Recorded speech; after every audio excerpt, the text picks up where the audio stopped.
Hey hi guys, film here में आपका स्वागत है दोस्तों। फाइनली मैंने देख लिया आज first day first show. Film का नाम है L2E यानी कि एन पुराण। और आपको बता दूं, ये जो फिल्म है मोहनलाल स्टारर फिल्म है। मलयालम सिनेमा की अब तक की सबसे बड़ी हाइप फिल्म है, जो मल्टीपल लैंग्वेजेस में तो रिलीज़ हो ही रही है, लेकिन इस फिल्म को लेकर जो एडवांस बुकिंग है ज़बरदस्त तरीके से हुई है। और 2019 में रिलीज़ हुई लूसीफर की ये सीक्वल फिल्म है। अगर मैं इस फ्रेंचाइज की बात करूं तो ट्रिलॉजी के हिसाब से प्लान किया जा रहा है, जिसका ये दूसरा पार्ट है। इसके बाद थर्ड पार्ट भी आएगा। और मैं आपको बता दूं, आज मैंने जब फिल्म देखा तो थर्ड पार्ट का अनाउंसमेंट भी हो गया। तो इस वीडियो में बात करूंगा कि ये फिल्म मुझे कैसी लगी है। To be very honest, film को लेकर बहुत ही ज़्यादा मेरी एक्सपेक्टेशन थी। फिल्म देखने के लिए गया और स्टार्टिंग के जो विजुअल्स जो दिखाए गए हैं, शुरुआत के जो विजुअल्स दिखाए गए हैं, उसी से साफ पता चल गया कि क्यों इस फिल्म को लेकर इतना ज़्यादा हाइप है। जिस हिसाब से ग्रैंड स्केल में शूटिंग की गई है, एक्शन सीक्वेंसेस दिख रहे हैं, वो कहीं ना कहीं हमारे जहन में बस जाता है, मैं मानता हूँ। ठीक है, तो स्टार्टिंग के 20 या 30 मिनट की अगर मैं बात करूँ, मुझे ऐसा लगा मैं मलयालम फिल्म नहीं देख रहा हूँ, मैं एक हिंदी फिल्म देख रहा हूँ। और मैं डर रहा था अंदर से, यार मैं एक मलयालम फिल्म देखने जा रहा हूँ, वो भी मलयाली लैंग्वेज में ही देखने जा रहा हूँ, तो यार सबटाइटल होना चाहिए। लकली सबटाइटल था, सबटाइटल भी था। और स्टार्टिंग के 20 मिनट की जो फिल्म थी वो एक्चुअली में तो पूरी हिंदी में ही थी। ठीक है, तो मुझे ये चीज़ मुझे पसंद आया। लेकिन क्या नहीं पसंद आया, मैं आपको ये बताना चाहूँगा। वो जो रिलीजियस एंगल करके जो सीन स्टार्टिंग में दिखाया गया है, वो मुझे पसंद नहीं आया है। हालांकि वो जो सीन दिखाने का मकसद ये था कि एक मैसेज भी कन्वे कराना था कि जो राजनीति होती है, या फिर राजनीति के साथ साथ जो रिलीजियस जो एंगल होता है, वो कितना ख़तरनाक होता है। आग में बारूद का काम करने वाला ये काम होता है, वो एक कन्वे कर दिया मैसेज। लेकिन साथ ही साथ जो सीन्स वगैरह दिखाए गए हैं ना, वो आज के परिवेश में देखा जाए और हिस्टोरिकली भी अगर देखा जाए, वो सूटेड नहीं होता। हालांकि फिल्म मेकर का ये जो पर्टिकुलर जो सीक्वेंस दिखाया गया है, स्टार्टिंग का जो 20 मिनट है, जो काफ़ी लोग टॉलरेट नहीं कर पाएंगे, दिखाने का मकसद यही है कि जो जायद मसूद का जो कैरेक्टर है, जिसके बैकग्राउंड के बारे में फर्स्ट फिल्म में एक्सप्लोर नहीं किया गया था, बताया नहीं गया था, तो यहाँ पर उसके बैकग्राउंड को बताने की कोशिश की जा रही है। तो इस पर्टिकुलर सीन का बहुत ही बड़ा महत्व है, इस हिसाब से दिखाने की कोशिश की गई है।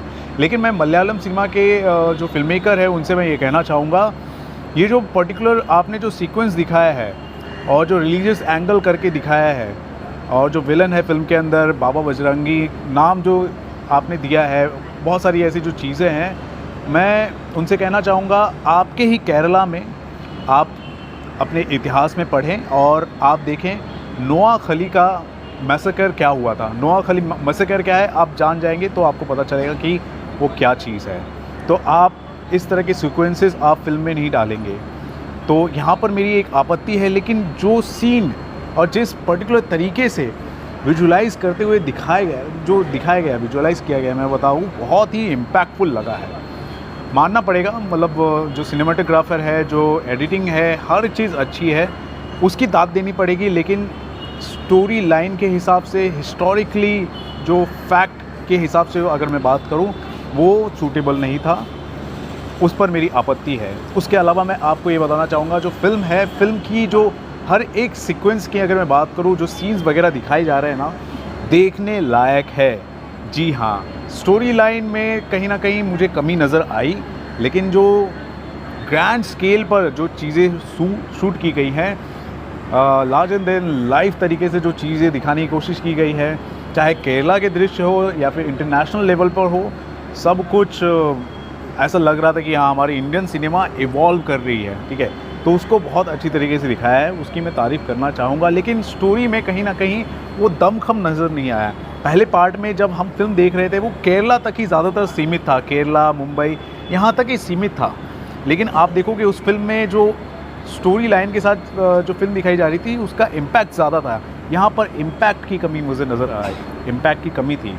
लेकिन ठीक है, फ़िल्म तो एक हिसाब से देखने लायक है। यहाँ पे केरला के अलावा आप इराक में भी जाते हो, आप यूके में चले जाते हो, रशिया में भी चले जाते हो, तो इस तरह के सीन्स यहाँ पे दिखाए गए हैं। अफ़गानिस्तान पाकिस्तान बॉर्डर में भी चले जाते हो, तो ठीक है, इंटरनेशनल लेवल पर लेकर जाने की कोशिश की गई है। इंटर स्टेट भी दिखाया गया है, उसके अलावा इंटरनेशनल जो एस्पेक्ट होता है वो भी दिखाने की कोशिश की गई, अच्छा है। लेकिन स्टोरी लाइन में कहीं ना कहीं मुझे कमी नज़र आई, और जो भी किरदार नज़र आ रहे थे उन किरदार के कुछ सीन होते हैं या फिर डायलॉग डिलीवरी होती है, उसको थोड़ा लंबा चौड़ा करके दिखाने की कोशिश की गई है। कोई भाषण दे रहा है तो लंबा दे रहा है भाषण, एक्शन कर रहा है तो लंबा एक्शन कर रहा है, और स्लो मोशन बहुत जगह पर बहुत बार दिखाया गया है स्लो मोशन में, तो ये चीज़ थी। लेकिन मैं सिनेमाटोग्राफर की मैं तारीफ़ करना चाहूँगा, अच्छे से दिखाया है, वो देखने लायक है। लेकिन फिर मैं कहना चाहूँगा स्टोरी लाइन में थोड़ी सी कमी मुझे नज़र आई है, लेकिन फिर भी ये फ़िल्म देखने लायक है। जी हाँ, मोहनलाल सर की अगर एंट्री की अगर मैं बात करूँ तो वहाँ पर सीटियाँ तालियाँ बजाने का मन करता है, बहुत अच्छे तरीके से एंट्री होती है, लेकिन 40 मिनट लग जाते हैं उनकी एंट्री को आने के लिए।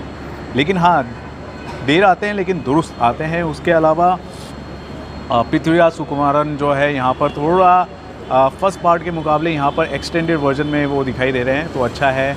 फिल्म के जो विलन है बाबा बजरंगी जो किरदार निभाया है, उनका भी काम फिल्म के अंदर बहुत ही अच्छा है, बहुत ही शानदार मुझे काम लगा है। तो ओवरऑल फिल्म जो है मेरे ख्याल से वन टाइम वॉच है।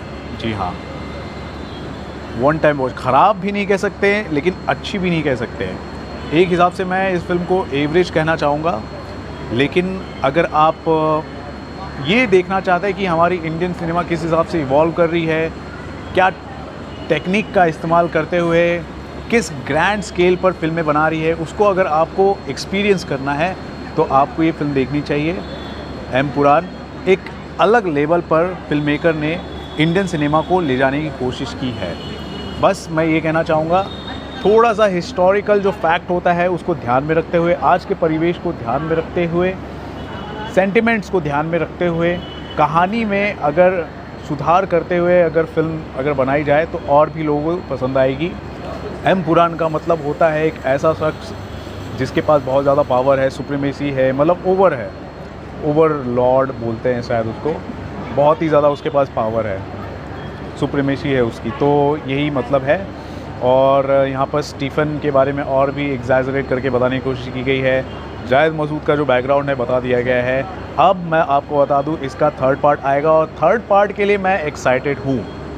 ये जो फिल्म है सेकेंड पार्ट, अगर आप एक बिल्डअप के नज़रिए से भी आप देखोगे ना तो आपको लगेगा कि हाँ, बिल्डअप के हिसाब से देखने लायक है। थर्ड पार्ट के लिए मेरे ख्याल से ये सेकेंड पार्ट बिल्डअप की तरह है। कुछ लोग मुझे समझाने की कोशिश कर रहे हैं कि ये बिल्डअप है थर्ड पार्ट के लिए, लेकिन यार मैं तो ये सेकेंड फिल्म देख रहा, तो मैं सेकेंड फिल्म के नज़रिए से ही देखूँगा बिल्कुल, कि मतलब थर्ड पार्ट के लिए मैं इंतज़ार नहीं करूँ। मैं सेकेंड पार्ट है तो सेकेंड पार्ट के नज़रिए से मैं एंटरटेन होने की कोशिश करूँगा। तो ये भी मेरा एक ओपिनियन है इस बात को लेकर। तो ओवरऑल ये मेरा ओपिनियन है इस फिल्म को लेकर। आपका क्या मानना है ज़रूर बताएं हमारे कमेंट सेक्शन पर। अगर स्टार्स की बात की जाए तो दोस्तों इस फिल्म को मैं एटलीस्ट 3 स्टार्स मैं देना चाहूँगा। 3 स्टार्स डिज़र्व करती है फिल्म, जिस लेवल पर फिल्म बनी है। लेकिन 1 स्टार जो मैं कट करना चाहूँगा, 4 स्टार मैं दे देता, लेकिन 1 स्टार जो मैं कट करना चाहूँगा वो है 2 फैक्टर को लेकर। स्टोरी लाइन में वो क्रिस्पीनेस नहीं था, उसके अलावा वो जो स्टार्टिंग के जो 20-30 मिनट का जो एंगल दिखाया गया है वो रिलीजियस और थोड़ा मार काट वाला, वो मुझे पसंद नहीं आया। Thank you so much guys for watching this video. This is Ravi Gupta signing off. Thank you, bye bye.